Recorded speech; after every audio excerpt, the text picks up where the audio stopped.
Hey guys welcome back to my new blog.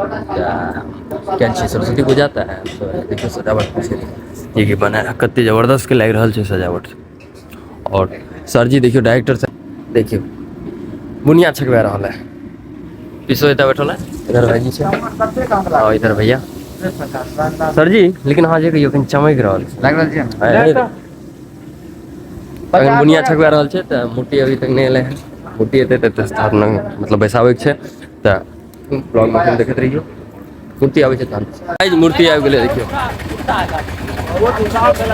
इनकरे सबके संघर्ष से मूर्ति एले हैं क्यों मूर्ति लेके आवे में हमर छोटू भैया रहे मेहनत। ये देखियो माटि दिलवा रहल छै। छोटू भैया जैकेट के लग रहा है? जैकेट हमने लिए ससुर कम से खरीद के लाठी वाला कम से लाठी कम से खरीदियो के लाते